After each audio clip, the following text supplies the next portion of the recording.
حکیم جالینوس کو جب دست ہوئے تو اس کے شاگرد اس کے پاس آنے لگے اور کہنے لگے حکیم صاحب آپ نے فلاں کو یہ دوائی دی تھی، اس کے دست رک گئے تھے، آپ بھی استعمال کریں۔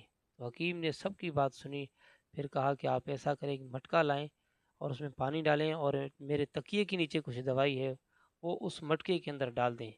پھر ایسا ہوا کہ ساری دوائی اس کے اندر ڈال دی گئی اور کہا کہ 6 گھنٹے کے بعد آئیں، پھر آ کے دیکھنا۔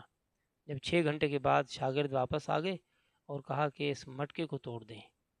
وہ سارے پریشان ہو گئے کیسے توڑیں اس کو، لیکن ان لوگوں نے جب توڑا تو وہ جو اس میں دوائی ڈالی ہوئی تھی وہ جو پانی تھا سارا برف بن گیا۔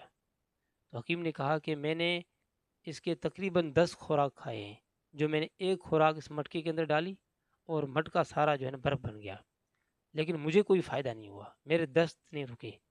تو پتہ چلا ہے کہ جو میرا وقت ہے وہ قریب ہے۔ تو انسان کو اس بات کا یقین ہونا چاہیے کہ جب انسان کا وقت قریب آتا ہے تو اس کو کوئی دوائی فائدہ نہیں دیتی۔ ہندوستان کے وزیر اعظم جواہر لال نہرو جب طبیعت زیادہ خراب ہو گئی تو اسپتال میں جب اس کو لے گئے تو اس کا علاج اچھے طریقے سے ہو رہا تھا اور وہ وزیر اعظم تھے، کہنے لگے کہ ابھی میں نہیں مروں گا۔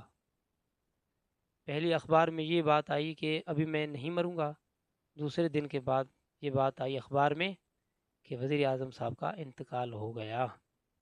تو اب مجھے بتائیں کہ پھر اس کے علاج میں کون سی کمی تھی کہ اس کا انتقال ہو گیا؟ جب انسان کا وقت قریب آتا ہے تو دوائیں جتنی بھی ہوتی ہیں یہ فیل ہو جاتی ہیں، اور اصل میں یہ چیز ہے کہ انسان کے اندر ایک چیز ہوتی ہے، وہ یہ سوچتا ہے کہ ہاں اگر میں دوائی کروا لیتا، علاج کروا لیتا تو پھر کچھ فائدہ ہوتا۔